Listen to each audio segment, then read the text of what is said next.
My son and daughter-in-law tried to break my door with a hammer. A quiet morning was torn apart by metal smashing against wood at 5:57. They thought I was a fragile old woman cowering inside, but they did not know I had changed the locks. Behind me stood my lawyer, and the moment I opened that door to face their greed, they went pale, realizing they had just lost everything. My name is Eleanor Price. I am 67 years old, and I have lived in this 2-story wooden house on the edge of Clearwater, Oregon, for nearly 40 years. At 5:57 in the morning, the world outside should have been grey and silent, wrapped in the heavy mist that rolls off the pines. Instead, my world was exploding. A deafening crash shuddered through the floorboards, vibrating up through the soles of my bare feet. It was the sound of heavy steel striking solid oak. Before the echo could die down, a voice I had grown to loathe screeched my name. Eleanor, open this damn door. Brooke's voice was not asking. It was demanding, entitled, tearing through the morning air like a saw. I stood motionless in the hallway, my feet pressed against the cold hardwood, grounding me. A few months ago, my hands would have been trembling with terror at such violence. I would have rushed to apologize, to fix whatever had upset them. But today, looking down at my steady hands, I realized the shaking had stopped. The fear had burned off, replaced by a cold, hard anger that had been fermenting inside me for 4 long months. I leaned forward and pressed my eye to the brass peephole. The fisheye lens distorted the scene on the porch, but the malice was crystal clear. There was Daniel, my only son. His face was flushed a violent red, his eyes dark with lack of sleep and misplaced rage. His knuckles were white as he gripped the handle of a sledgehammer, raising it for another blow. Behind him stood Brooke. She was not shouting anymore. She stood with her arms crossed over her chest, her lips curled into a smirk of absolute victory. She thought she had won. She thought I was hiding in there, paralyzed. They did not know that the locksmith had left only 8 hours ago. They did not know that the key they were jamming into the lock no longer fit. I reached into the deep pocket of my wool cardigan and felt the jagged edges of the 3 new keys I had stashed there. I squeezed them tight, the metal biting into my palm. Enough is enough, I whispered to the empty hallway. Outside, Daniel roared again. I am going to break it down. You cannot keep us out. Mum, do you hear me? The hammer slammed against the wood again, a sickening thud that made the pictures on the wall crooked. Brooke joined in, her voice shrill and piercing. This is a family home. Eleanor, you cannot lock us out of our own property. We have rights. This house is ours. I watched Daniel pull the hammer back for a swing that was meant to splinter the doorframe. I braced myself, but I did not move. Suddenly, a deep, calm voice spoke from the shadows of the living room behind me. Wait. Let me handle this. I did not jump. I turned to see Samuel Ortiz stepping into the dim light of the hallway. He adjusted his dark blue suit jacket and gripped the handle of his thick leather briefcase. He looked like a shark in a sea of minnows, utterly composed. He nodded at me, a gesture of permission and protection. Go ahead. Mrs. Price, open the door. It is time they see exactly what they have lost. For the first time in a long time, I felt the weight of the law standing beside me, not against me. I reached out, undid the heavy deadbolt, and turned the handle. I pulled the door inward swiftly. The morning air rushed in, cold and biting. Daniel stumbled forward, the momentum of his intended swing throwing him off balance when he met no resistance. He caught himself, chest heaving, ready to scream at me, but the scream died in his throat. He looked past me, his eyes widening as they landed on Samuel, and then on the figures standing in the shadows behind him. A uniformed deputy sheriff stood with a hand resting near his belt, and next to him was a woman from Adult Protective Services holding a clipboard. The sledgehammer slipped from Daniel's sweat-slicked fingers and hit the porch with a dull clatter. I looked at Brooke. The smirk had vanished, her face drained of all colour, leaving her looking pale and sickly, like someone who had just been handed a terminal diagnosis. You have to understand that I was not always the woman you see standing behind this door with a lawyer and a badge at my back. I was not always a person who recorded conversations or kept a mental log of betrayals. 4 months ago, I was just a gentle widow who believed that a mother's love was a currency that never devalued. I was soft. I was lonely. And I was the perfect victim because I wanted so desperately to be a savior. After my husband Thomas passed away 5 years ago, my life shrank down to a very small, quiet rhythm. My days were measured in cups of tea and the growth of the hydrangeas in the backyard. I spent my mornings weeding the garden until my knees ached, and my afternoons baking lemon bars for the church social. In the evenings, the silence in the house was so thick you could almost touch it. I would sit in the old leather armchair where Thomas used to read, listening to his scratchy jazz records, letting the saxophone fill the empty space where his voice used to be. Our home at 41 Maplecrest Lane was more than just wood and plaster. It was a museum of our marriage. We had paid the mortgage off slowly, month by month, over 30 years. Every scratch on the hardwood floor had a story. Every shelf was crowded with framed photographs of graduations, birthdays, and Christmases past. It was a large house, too large for one person, but I could not bear to leave the memories. Then the phone call came. It was Daniel. His voice sounded tight, choked with a panic I had not heard since he was a child. He told me his tech startup had collapsed. He said the investors had pulled out. The creditors were chasing him, and they were being evicted from their luxury apartment in the city because they could not pay the rent. "Mom," he said, his voice breaking, "we have nowhere else to go. Can we stay with you? Just for a few months? Just until we get back on our feet? It would be me, Brooke, Chloe, and Mason." I felt a surge of fear for my son, but underneath it, there was a shameful, glowing ember of happiness. My grandchildren. Chloe was 14 and Mason was 10, and I hardly saw them. I told him yes before he could even finish the sentence. I spent the next 2 days in a frenzy of cleaning.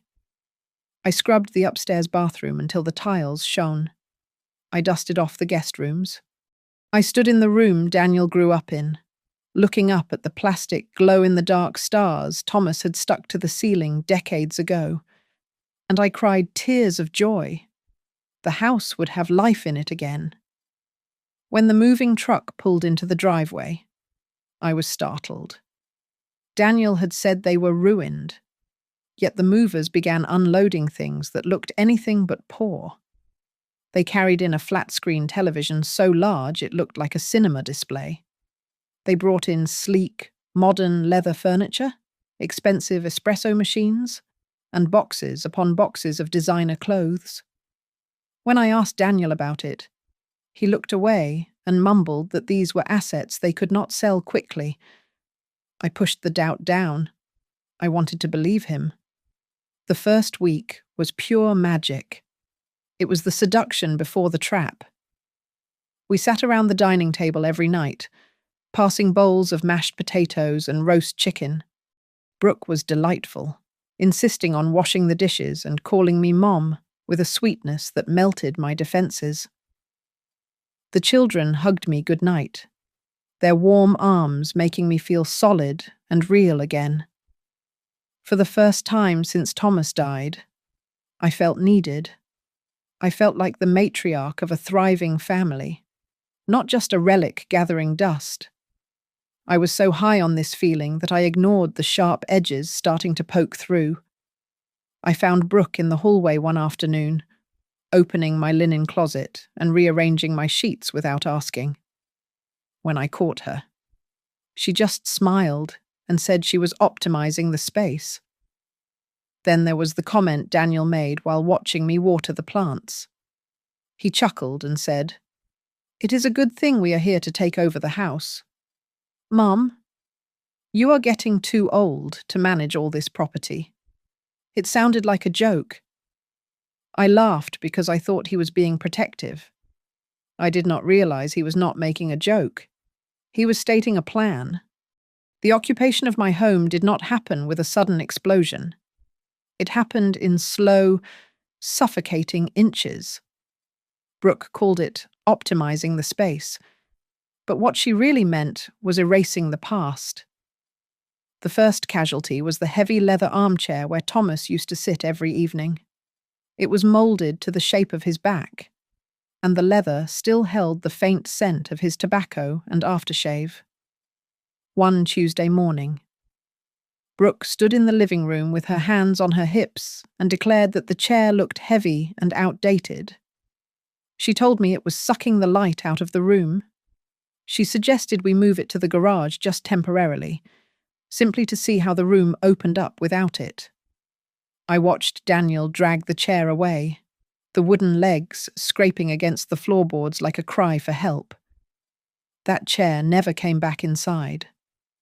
It sat in the damp garage, covered by a plastic tarp, while a sharp-edged, grey modular sofa took its place. Next came the windows.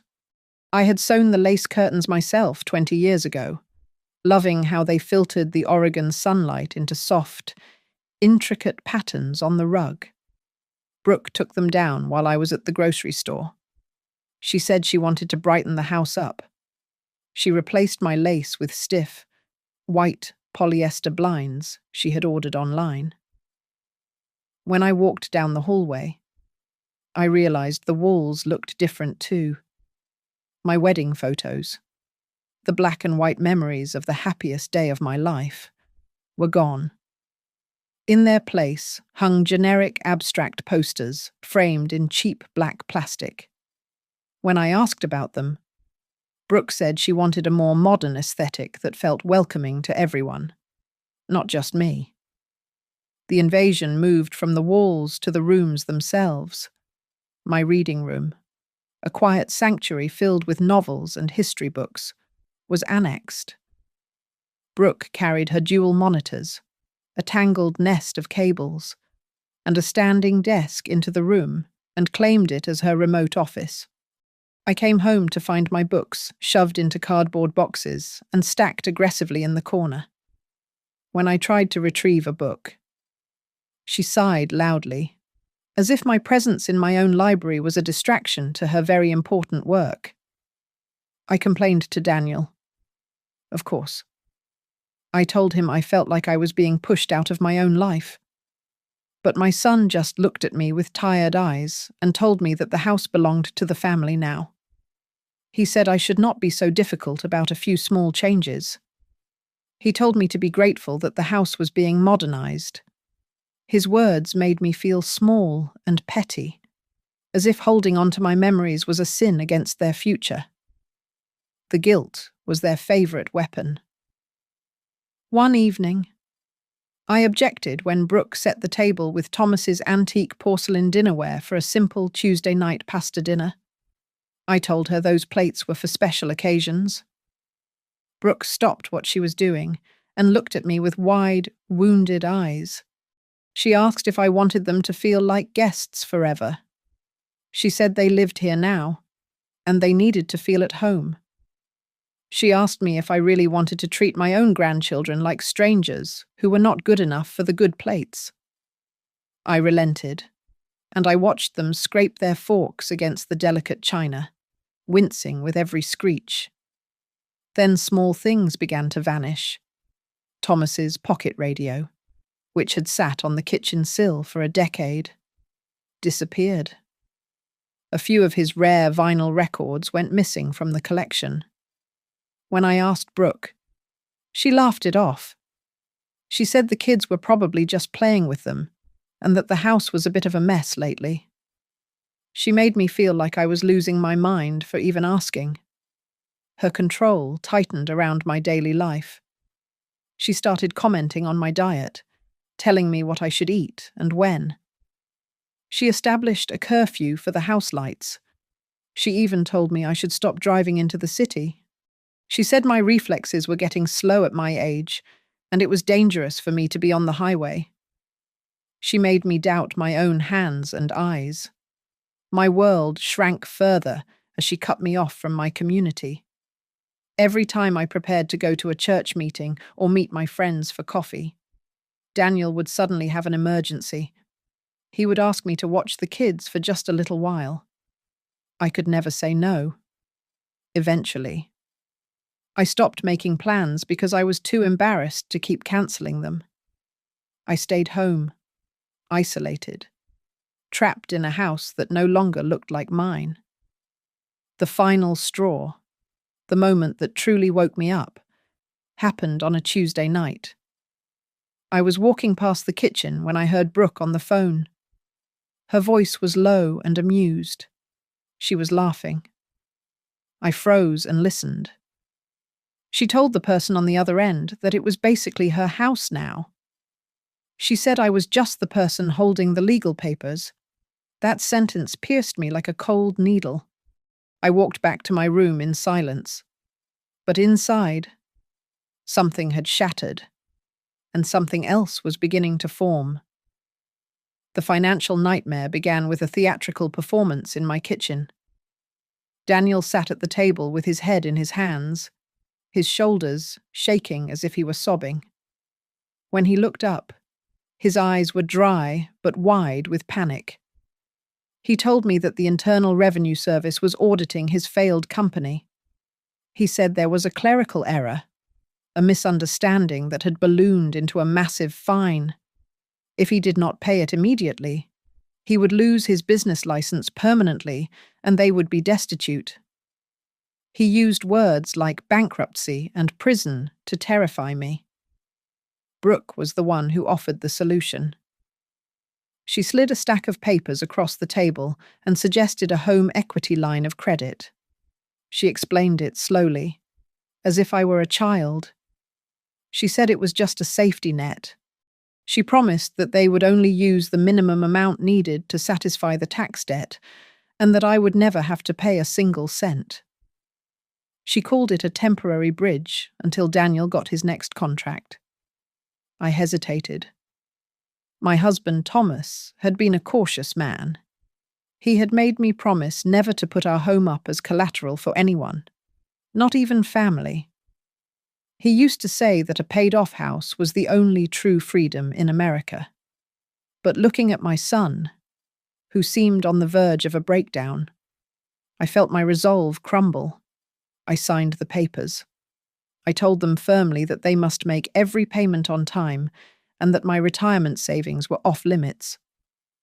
They nodded eagerly, like bobbleheads, promising everything I asked. A week later, Brooke brought me another document. She said it was a medical power of attorney. She told me that at my age, it was responsible to have someone designated to make health decisions just in case something happened to me. It sounded reasonable. I trusted her. I signed where she pointed, unaware that she had buried a clause in the fine print granting Daniel financial decision-making powers in the event of a deemed emergency. I thought I was securing my health, but I was actually handing them the keys to my life. The silence regarding the tax audit was immediate, but the mailbox began to tell a different story. I started finding bank statements that I had not authorized. The line of credit I had signed for was being drained. The balance was climbing by thousands of dollars every week.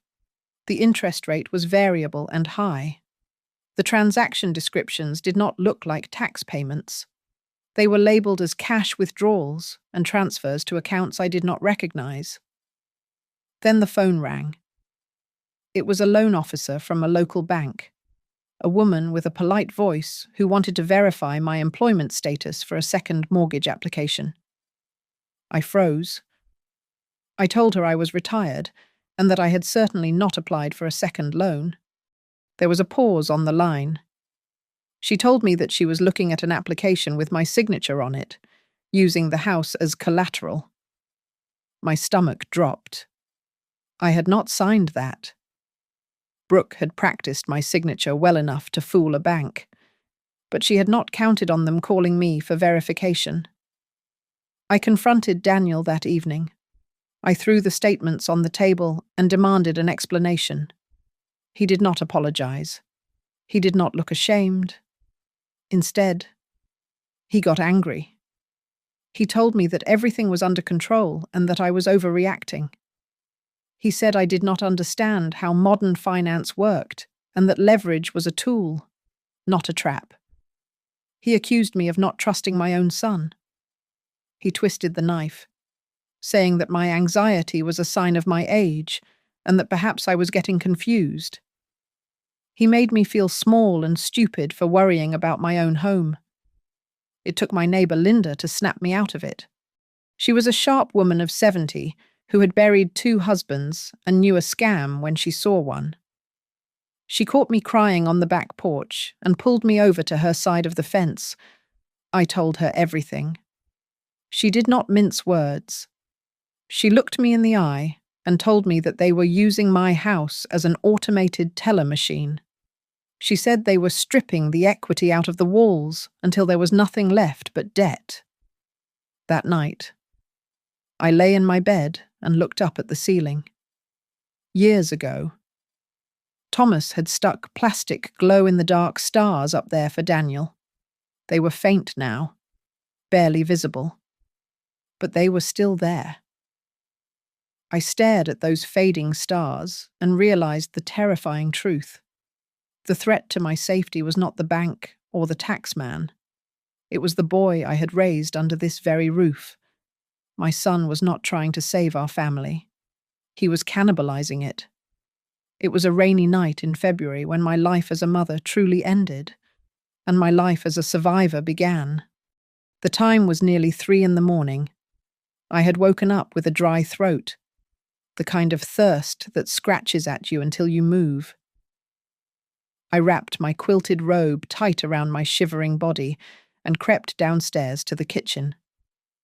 The house was dark, filled only with the rhythmic drumming of rain against the roof. I did not turn on the light. I knew the path by heart. As I reached for a glass, a sound froze my hand in mid-air. It was a low, urgent whispering drifting in from the back porch. I set the glass down silently on the counter and moved toward the sliding glass door. The heavy velvet curtains I had bought years ago were drawn, but there was a small gap. I pressed myself against the wall, making my breathing shallow, and listened. The rain was loud, but the voices were louder. It was Daniel and Brooke. They were smoking, the orange cherry of a cigarette glowing in the dark glass reflection. Brooke was speaking, her voice sharp with excitement. She was talking about a man named Gavin, a real estate agent. She said he was desperate to acquire the Maple Crest lot. Apparently, a developer wanted to bulldoze our neighborhood to build a complex of luxury apartments. She said the offer was firm. They were talking about $1.8 million. My knees nearly buckled. They were selling my home out from under me. I heard Daniel sigh, a heavy, wet sound. He sounded anxious. He asked her how they could possibly sell when I refused to sign the deed over to them. He said I was stubborn, Brooke laughed. A cold, short sound that made my skin crawl. She told him that they did not need my signature if I was not competent to sign. She explained that they just needed to make me look senile enough for a judge to grant him guardianship. Then the house would legally be under his control. I pressed my ear closer to the cold glass, praying I was misunderstanding. I was not. Brooke continued, laying out a plan so cruel it made me nauseous. She mentioned speaking to our family doctor to plant seeds of doubt about my memory. She said she could report that I was getting confused and aggressive. Then her voice dropped lower. But I heard every syllable. She suggested that if they reduced the dosage of my blood pressure medication, I might get dizzy. She said a few bad falls would help build the medical history they needed. Then she said the words that I will never forget. She said that I had lived in this house too long. She said that they were the future. Not an old woman with a pacemaker and a stack of dusty jazz records. She called me an obstacle. She had it all calculated. She spoke of a place called Maple Ridge Senior Living, a budget facility 2 states away. She said once they dumped me there and sold the house, they could pay off all their debts. She mentioned her own online gambling debts specifically, saying the sale would cover her losses and still leave enough for a down payment on a penthouse in the city. I waited for Daniel to defend me. I waited for my son, the boy I had nursed through fevers and heartbreak, to tell her she was insane. There was a long silence. Then Daniel spoke. He did not sound angry.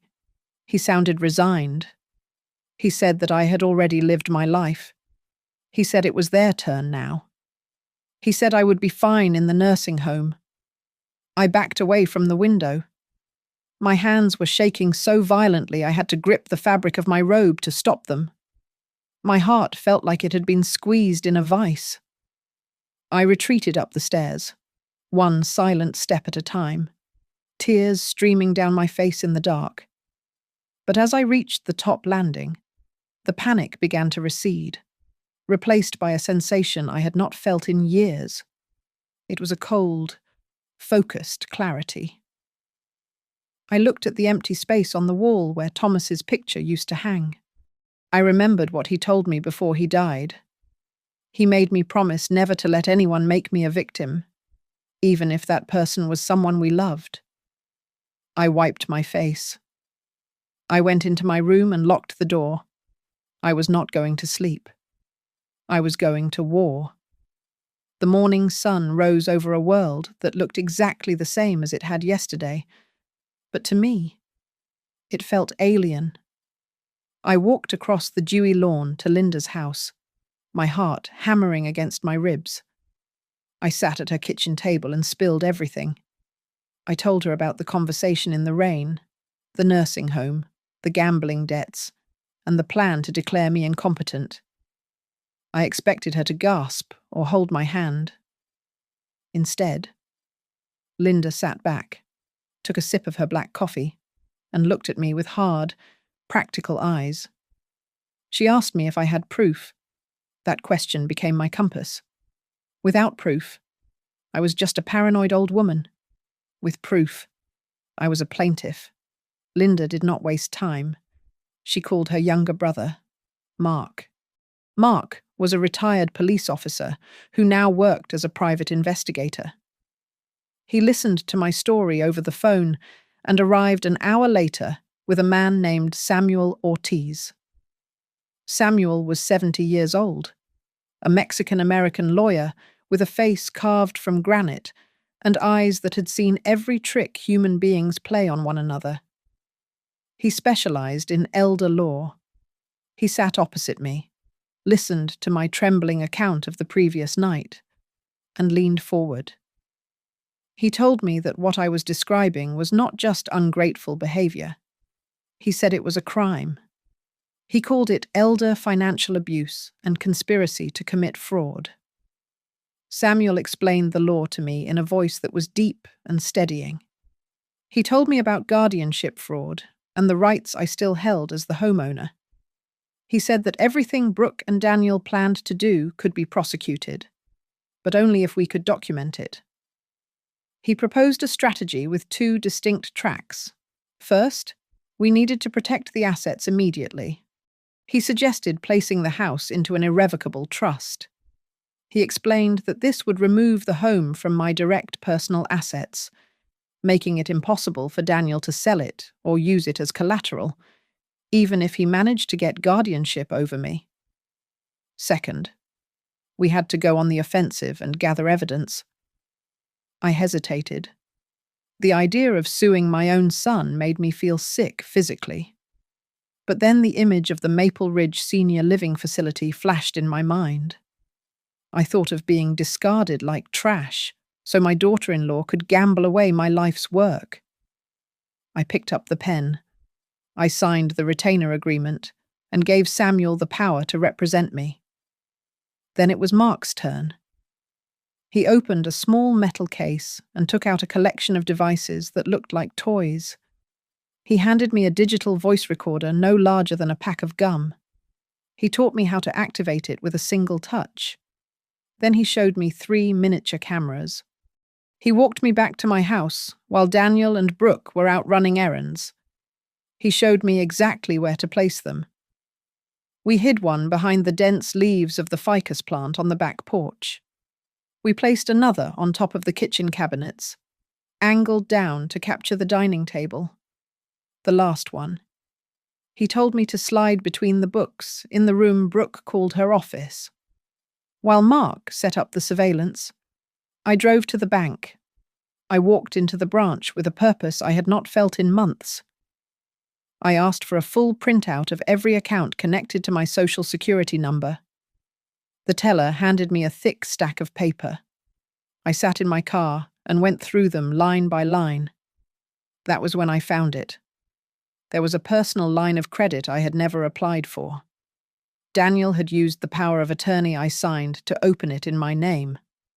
The limit was $50,000, and the available balance was nearly zero.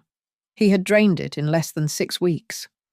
I returned to Linda's house, pale and shaking with rage. Samuel looked at the bank statements and nodded grimly. He packed the papers into his briefcase and stood up. He looked at me and gave me the hardest instruction of all. He told me that now I had to perform. He said I must continue to be the sweet, frail mother. He said that the more they believed I was clueless and fading, the more careless they would get, and the more time we would have to tighten the trap. I walked back to my own front door, realizing that for the first time in my life, I had to become an actress in my own home. The performance began on a Tuesday morning. I purposely left my keys in the refrigerator next to the milk carton. Later that afternoon, I asked Daniel what day of the week it was, and then I asked him again, 20 minutes later. I watched Brooke out of the corner of my eye. She did not look concerned. She looked delighted. She pulled out her phone and typed a quick note that I imagined read, "She is getting worse." Good. Brooke ramped up her campaign for the nursing home immediately. She started leaving glossy brochures for Maple Ridge Senior Living on the kitchen counter, on the coffee table, and even on my pillow. She spoke to me in a loud, slow voice, describing the lovely shared rooms and the fun group activities as if she were selling a vacation package to a toddler, rather than proposing to lock me away in a facility known for understaffing and neglect. Then came the medical ambush. Daniel drove me to a neurologist that Brooke had found online. The office was in a strip mall, and the doctor had grease stains on his tie. I followed Samuel's instructions perfectly. I hesitated on simple questions. I pretended to struggle with the year. I looked confused when asked to count backward. The doctor did not seem interested in finding a cure. He was looking for a diagnosis that fit the narrative my son had provided. He scribbled suspected mild cognitive impairment on my chart. It was the rubber stamp they needed to strip me of my autonomy. While they were busy documenting my decline, Samuel was quietly building a fortress around my assets. He filed an emergency motion with the court to freeze any transaction regarding the title of my home. He cited the potential for elder abuse. The order meant that not a single square inch of my property could be sold or transferred without his countersignature. The trap was set. But Daniel and Brooke were too busy counting their imaginary money to notice. The surveillance cameras began to yield results that made my stomach turn. Mark helped me download the footage from the camera we had hidden above the kitchen cabinets. It showed Brooke checking the mail and swiftly shoving envelopes with red bank logos into her purse. Mark zoomed in on the image until the text was legible. They were transfer confirmations. Money from the home equity line was being funneled into an online sports betting platform called Rapid Bet. A few days later, I overheard a conversation that confirmed the motive. I was folding laundry near the guest room when I heard Brooke hissing into her phone. She sounded desperate. She was apologizing to a man for not being able to wire more money that day. She begged for more time.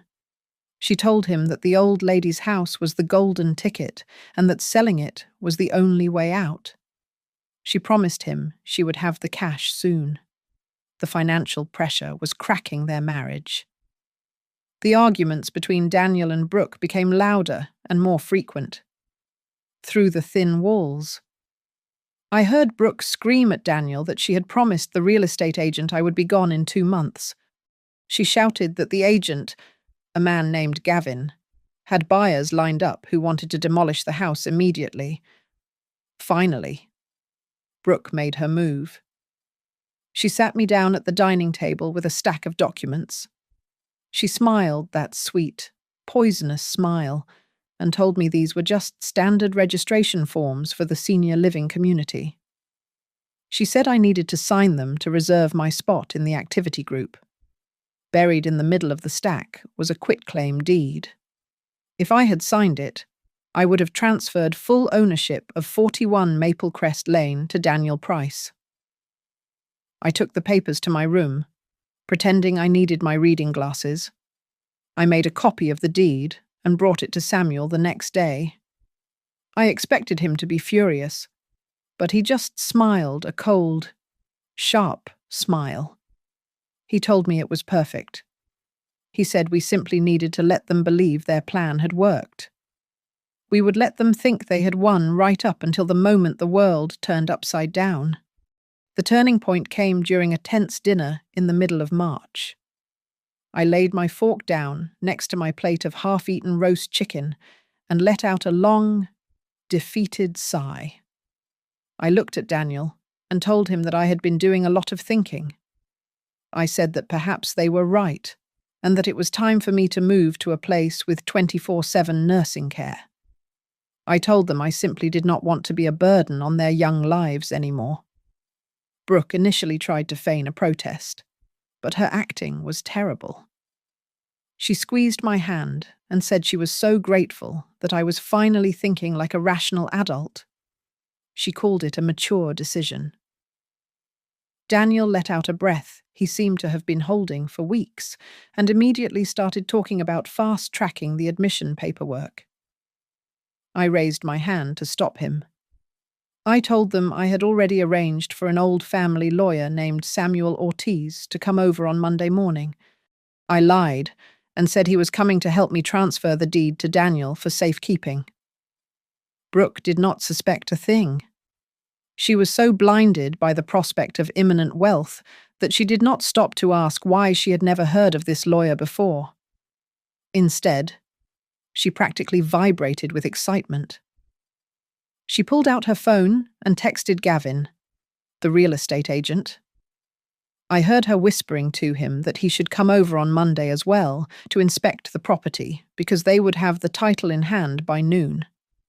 She wanted to list the house before the ink was dry. while they were celebrating their victory with a bottle of expensive wine they had bought with my money. Samuel was quietly sealing their fate. On Friday afternoon, he went to the county clerk and filed the paperwork for the Eleanor Price Irrevocable Trust. By the time the sun set that day, 41 Maple Crest Lane no longer belonged to me as an individual. It belonged to the trust. It was legally locked away in a vault that Daniel and Brooke could never crack, and not a single soul in the house knew it, but me. The final physical preparation happened late on Sunday night. Daniel and Brooke had taken the children to a movie, confident that I was too frail to cause trouble. The moment their car turned the corner, I called a 24-hour service called Clearwater Lock and Key. The locksmith arrived in a battered van. I paid him double in cash and asked him to change every single cylinder in the house. I changed the front door, the back slider, and the garage entry. I made him swear he would not mention this job to anyone. I barely slept that night.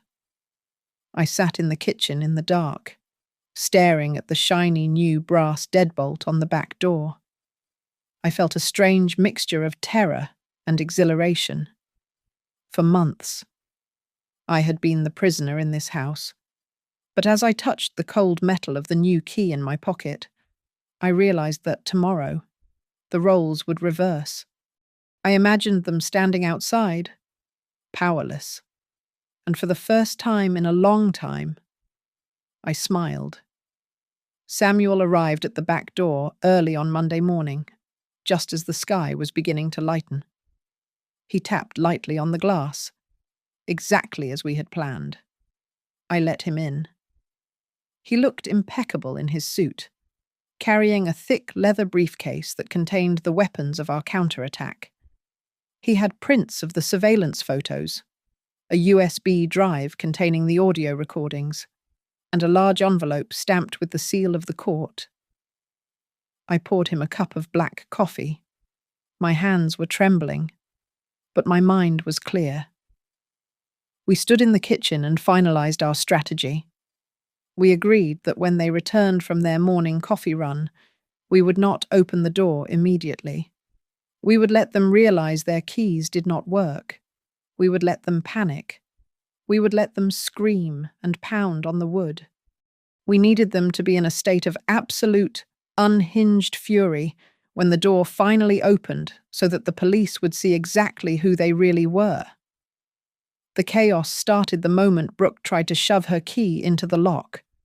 I heard the metal scratch uselessly against the new brass cylinder, followed by a confused silence, and then a sudden, violent rattling of the handle. When the door did not budge, the veneer of civility she had worn for weeks evaporated instantly. She began to pound on the wood with both fists, the sound echoing through the hallway like gunshots. She screamed my name, calling me a traitor and a senile old fool. She shrieked that this house belonged to our family, her voice rising to a pitch that pierced the morning air. Through the peephole, I saw the curtains of the houses across the street twitching. Linda and a few other neighbours had stepped out onto their porches, their arms crossed, watching the spectacle unfold. Daniel was pacing behind her, checking his watch frantically. He knew the real estate agent and the lawyer were due to arrive any minute, and the thought of losing control of the situation sent him into a blind panic.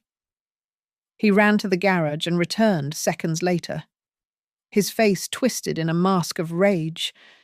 In his hands, he gripped the heavy sledgehammer he had used to build the deck just last summer. He roared that if I did not open the door immediately, he would smash it into splinters.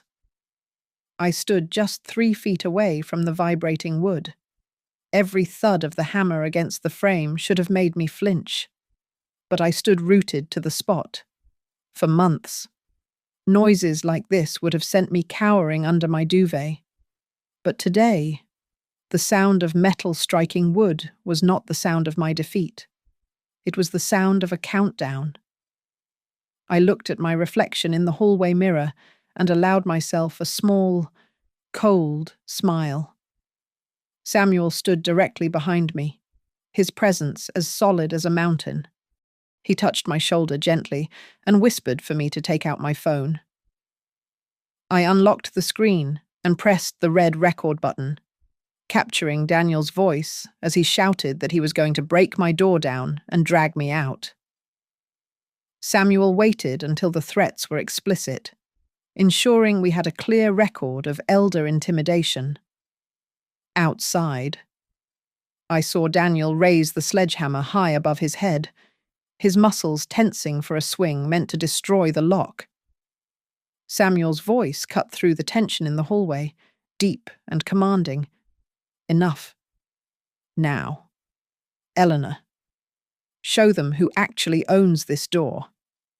I reached out, my hand steady, and slid the new deadbolt back with a loud, metallic click. I turned the handle and pulled the door open in one swift motion. The sudden lack of resistance caught Daniel off guard. He stumbled forward, the momentum of his swing checking him hard. He froze mid-step, the sledgehammer slipping from his sweaty palms. It hit the concrete porch with a dull, heavy clack that signaled the end of his violence. He looked up, ready to scream at a frightened old woman. Instead, the colour drained from his face. He was staring into the eyes of Samuel Ortiz, and flanking my lawyer were two people he had not expected to see. To my left stood Deputy Sheriff Shea, his hand resting casually near his belt, his badge glinting in the morning sun. To my right was Mariah from Adult Protective Services, holding a thick file folder against her chest. Brooke recovered faster than Daniel, or perhaps she was just too arrogant to understand the danger she was in. She went pale for a second, then her face flushed a deep, angry crimson. She stepped forward, pointing a manicured finger at Samuel. She demanded to know who he was. She shouted that he had no right to be there and that this house was her husband's property by right of inheritance. But Daniel was not shouting. He was looking at Deputy Shea's uniform, and I watched him swallow hard, his throat bobbing with dry terror. Deputy Shea stepped forward, placing himself physically between me and my son. He spoke in a calm, flat voice that brooked no argument. He informed them that there was a temporary protection order in place regarding an at-risk elder. He stated clearly that until the legal matters were resolved, neither Daniel nor Brooke had the right to enter the premises without my explicit consent. Just as the weight of his words settled over them, a sleek, silver sedan pulled up to the curb. It was Gavin, the real estate agent, stepping out in his shiny suit, ready to list a house he thought was an easy steal. He froze by his car door when he saw the police cruiser in the driveway, inside the house. Mariah looked at the man through the open door and nodded grimly. She recognized him from the dossier Mark had compiled. The final conspirator had just arrived, and the trap was officially full. I invited them into the living room, pointing to the two stiff chairs opposite the sofa. For the first time in months, I was the one deciding who sat where in my own home. Daniel and Brooke sat down, their hands clenching their knees, their eyes darting around the room like trapped animals. Brooke launched her defense immediately. She burst into loud, theatrical tears, pointing a shaking finger at me. She claimed I was being manipulated. She screamed that Samuel was a predator taking advantage of a confused old woman who had clearly lost her memory. Mariah, the social worker, did not blink. She simply raised a hand and quietly informed Brooke to lower her voice, reminding her that every word was being recorded for the official file. Samuel did not argue. He simply opened his briefcase and began to lay documents on the coffee table, one by one, like a dealer laying down a winning hand. First came the bank statements showing the drained savings. Next was the loan agreement with the signature that was clearly a forgery of my own.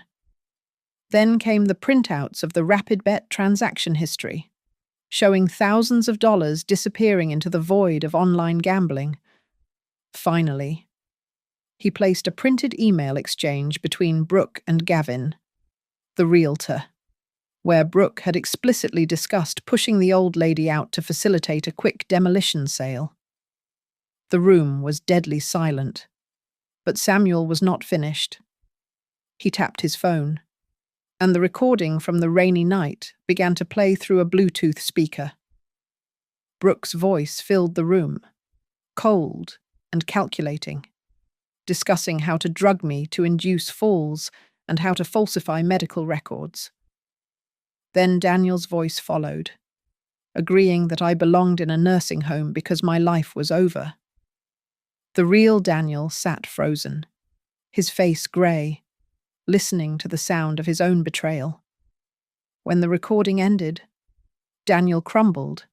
He buried his face in his hands and began to sob, stammering that he did not mean for it to go this far. He claimed he was just panicked about the debt. He looked at Brooke and accused her of pushing him into it. Brooke's face twisted in fury. She turned on him instantly, screaming that he was a spineless coward and that he was the one who had begged her to fix their financial mess. They tore at each other right there in front of the police, exposing the rot at the core of their marriage. Samuel waited for them to pause for breath before revealing the final document. He slid the registration for the Eleanor Price Irrevocable Trust across the table. He explained that, as of yesterday, the house belonged to the trust. I retained the right to live there for the rest of my life. But upon my death, the property would pass directly to my grandchildren, Chloe and Mason. It could not be sold. It could only be lived in or rented out. Brooke screamed that it was unfair and threatened to sue. Deputy Shea stepped in then, reading from his notebook.